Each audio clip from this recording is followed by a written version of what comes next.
Hello everyone, welcome to English Shorthand classes. Exercise 13. Get ready for the dictation. Start. It is an honor and a privilege for me to welcome all of you who have come here to participate in this great gathering. Stop. We are happy for various reasons that you decided to hold this conference of the great international financial agencies in Delhi. Stop. This would enable us to know you better and to learn much for you. Stop. This also enables us to express our gratitude for the help which these agencies have given us. Stop. At the same time, it might be profitable for many of the distinguished delegates who have come here to have an opportunity to get a glimpse into our minds in our own environment. Stop. For environment counts, and you have been in the past surrounded by Europe or America. Stop. It is good, therefore, that for a change you should feel the sun of Asia and the problems that pertain to Asia. Stop. I do not mean to say that Asia is one solid whole, thinking alike and acting alike, of course not. Stop. And yet it may have certain common features. Stop. Even now you have the problems of West Asia which are peculiar to it. Stop. You have the great tensions and dangers at present in the far east of Asia, and you have the problems of southern Asia. Stop. The problems are different. Stop. But they have a major connecting link, which is the tremendous ferment and change in Asia. Stop. Another important factor which you may remember is that Asia is not convenient, which has only recently come into the light, if I may say so. Stop. If a conference of this nature could have met some 300 years ago, it would probably have found that, apart from other fields of thought, Asia was rather ahead of the rest of the world, even in the technological sphere. Stop. Something happened subsequently which stopped its progress, making it static, even stagnant, while the countries of Western Europe and America went fast ahead and brought about the Industrial Revolution. Stop.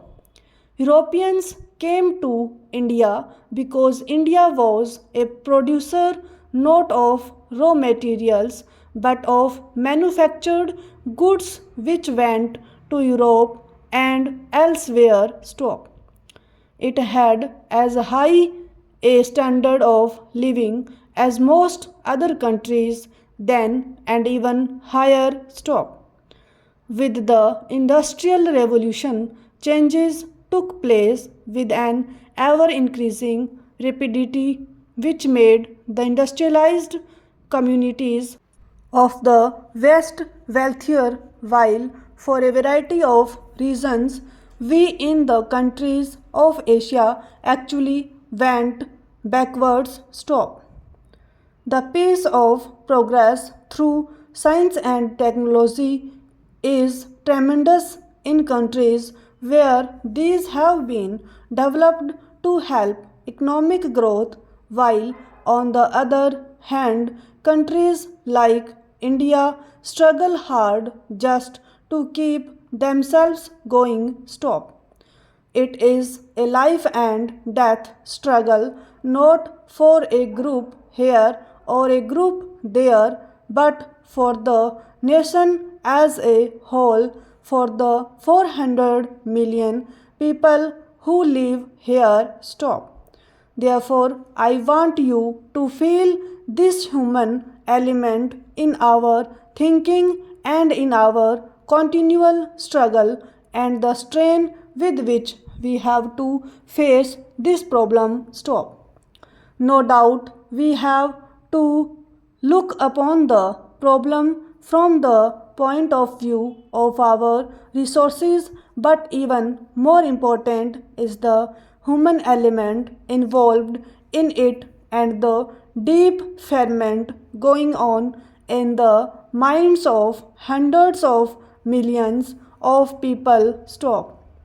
Asia is and sphere continue in the economic sphere but explosive rather state stumble stop. And fall the and changes that have come then over Asia in recent years have hither unleashed a gain which above all for long been not want to continue politically, economically, continent in other living on ways words of naturally it does not propose there are to behave tremendous when and vast it was in Asia which either make it political wrongly and turn in wrong directions. Stop.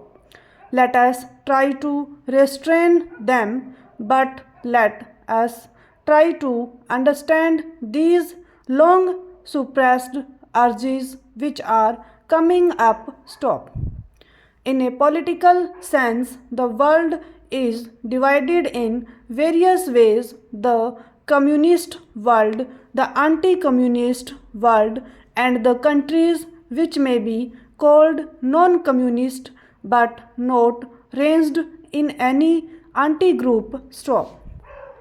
Yet, the major division of the world today is the division into the undeveloped communist and the industrialized or the developed communities. Whether you talk of a communist state like the Soviet Union, which has become an industrialized state, or the many non communist states which are highly industrialized. Stop.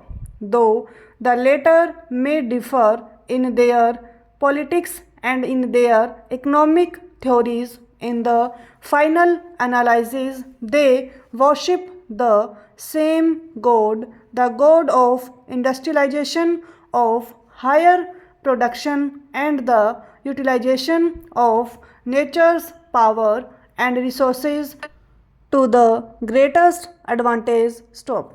On the other hand, the underdeveloped countries struggle hard for a bare subsistence, and the realization is growing that if they do not expand their productive capacity substantially to offset the rate of their population growth, they remain where they are or they go down. Stop.